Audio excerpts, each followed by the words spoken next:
प्यारे बच्चों, भारतीय अर्थव्यवस्था के अक्षेत्रक में हमने सकल घरेलू उत्पाद को समझा।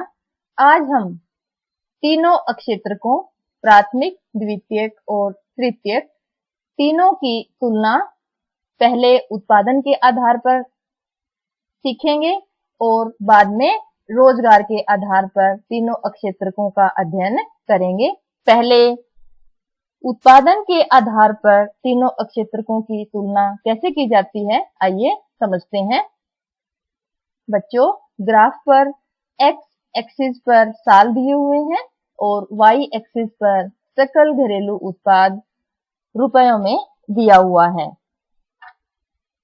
बच्चों, आप देख सकते हैं कि 1973-74 में, ग्राफ देखिए, 1973-74 में प्राथमिक अक्षेत्रक का सकल घरेलू उत्पाद में ज्यादा योगदान था और 2013-14 में प्राथमिक अक्षेत्रक की बजाय तृतीयक अक्षेत्रक ज्यादा महत्वपूर्ण हो जाता है सकल घरेलू उत्पाद में योगदान के क्षेत्र में। ध्यान से देखिए, 1973-74 में कृषि क्षेत्र महत्वपूर्ण था, लेकिन 2013-14 में तृतीय यानी सेवा क्षेत्र महत्वपूर्ण हो जाता है। एक और ग्राफ से इसे समझने का प्रयास करते हैं। देखिए बच्चों, एक्स एक्सिस पर वर्ष दिए हुए हैं और वाई एक्सिस पर सकल घरेलू उत्पाद प्रतिशत में दिया हुआ है। देखिए, 1973-74 में प्राथमिक अक्षेत्रक 40% से 2013-14 में गिरकर केवल 11% रह जाता है, जबकि तृतीयक अक्षेत्रक 49% से बढ़कर 2013-14 में लगभग 69% हो जाता है। तृतीयक अक्षेत्रक इतना महत्वपूर्ण कैसे हुआ? देखिए बच्चों, जीडीपी 2073-74 में जहां 6 लाख के करीब थी, वहीं 2013-14 में यह 56 लाख के करीब पहुंच जाती है। इसका अर्थ क्या हुआ? हमारे पास यानी सरकार और आम आदमी की इन वर्षों के दौरान आमदनी बढ़ी और इसी से सेवाओं का महत्व बढ़ने लगा और तृतीयक अक्षेत्रक महत्वपूर्ण हो गया। तृतीयक अक्षेत्रक के महत्वपूर्ण होने के पीछे क्या कारण है, आइए जानते हैं।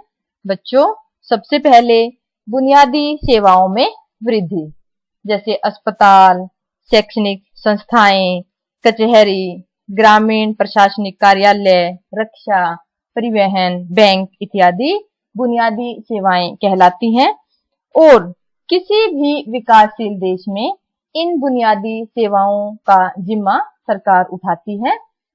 इसी के साथ बच्चों, जब आय बढ़ी तो लोगों ने रेस्टोरेंट, पर्यटन, निजी विद्यालय, निजी अस्पताल और व्यावसायिक प्रशिक्षण इत्यादि क्षेत्रों में जाना शुरू कर दिया और आय बढ़ने के साथ साथ इन क्षेत्रों में जो परिवर्तन है वो भी तीव्र गति से देखने को मिला।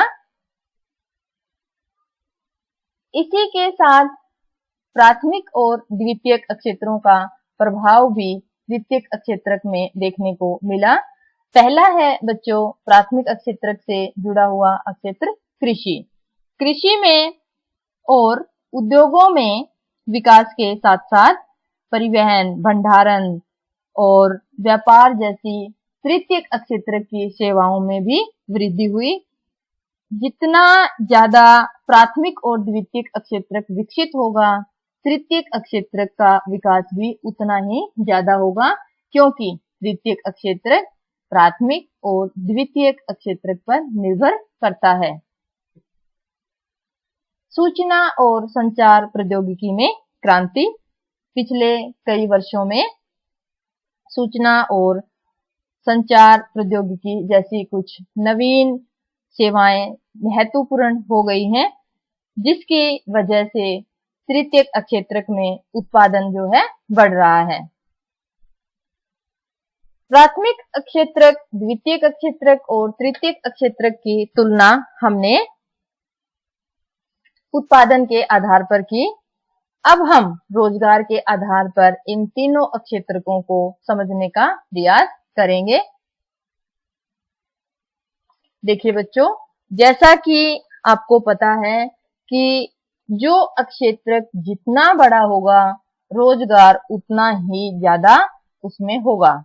हम देख सकते हैं कि 1973-74 में प्राथमिक अक्षेत्रक का सकल घरेलू उत्पाद में बहुत बड़ा योगदान था और लगभग 71% लोग कृषि से यानी प्राथमिक अक्षेत्रक से जुड़े हुए थे। लेकिन 2013-14 में कृषि अक्षेत्र का सकल घरेलू उत्पाद में जो योगदान है कम हो गया, लेकिन लगभग आधे लोगों को जो रोजगार है प्राथमिक अक्षेत्रक ही दे रहा है। क्यों, ऐसा क्यों है, आइए समझने की कोशिश करते हैं। औद्योगिक अक्षेत्रक यानी द्वितीयक अक्षेत्रक में उत्पादन में 3 गुना से ज्यादा वृद्धि हुई, लेकिन इस अक्षेत्रक में जो रोजगार है वो 3 गुना वृद्धि नहीं कर पाए। लगभग 3 गुना है बच्चों, जबकि उत्पादन 3 गुना से ज्यादा है, यानी रोजगार कम है। सेवा अक्षेत्र यानी तृतीय अक्षेत्र में उत्पादन में लगभग 14 गुना वृद्धि हुई है, लेकिन रोजगार 5 गुना से भी कम बढ़ पाया। तो औद्योगिक क्षेत्र और सेवा क्षेत्र में हमने देखा उत्पादन में वृद्धि के अनुपात में रोजगार नहीं बढ़ पाया। तो लोग कहाँ नियोजित हैं? ज्यादातर लोगों को रोजगार किस क्षेत्र से मिल रहा है? वह है बच्चों कृषि क्षेत्र। बच्चों, कृषि क्षेत्र में आधे से अधिक लोग जो हैं रोजगार से जुड़े हुए हैं, लेकिन सकल घरेलू उत्पाद में उनका योगदान केवल 1/6 भाग है, जबकि होना कितना चाहिए? लगभग 50%। ऐसा है नहीं। क्यों नहीं है? इसका अर्थ यह है कि कृषि क्षेत्र में अल्प बेरोजगारी है। आइए जानते हैं बच्चों, बेरोजगारी क्या है। बेरोजगारी, लोग काम करने के योग्य हैं और काम करना भी चाहते हैं, परंतु उन्हें काम नहीं मिलता, तो यह बेरोजगारी कहलाती है। बेरोजगारी बच्चों 3 प्रकार की होती है: खुली बेरोजगारी, मौसमी बेरोजगारी, प्रच्छन्न या छिपी हुई बेरोजगारी। आइए सबके बारे में जानते हैं। खुली बेरोजगारी, ऐसी स्थिति जिसमें एक व्यक्ति योग्य और स्वस्थ है, काम करने का इच्छुक होते हुए भी उसे काम नहीं मिल पाता। दूसरा, मौसमी, साल के कुछ समय काम नहीं मिलता। मौसमी बेरोजगारी ज्यादातर कृषि क्षेत्र से संबंधित होती है, जहां साल के कुछ महीनों में काम होता है और कुछ में नहीं। तीसरा है प्रच्छन्न या छिपी बेरोजगारी, ऐसी स्थिति जहां लोग प्रत्यक्ष रूप से कार्य कर रहे हैं, परंतु ये सब अपनी क्षमता से कम कार्य करते हैं।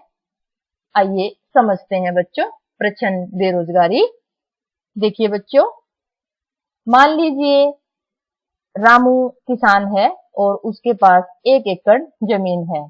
इस 1 एकड़ पर काम करने के लिए और उत्पादन प्राप्त करने के लिए अकेला रामू ही काफी है, लेकिन फसल की कटाई के समय रामू का सारा परिवार खेत में पहुंच जाता है और काम करता है।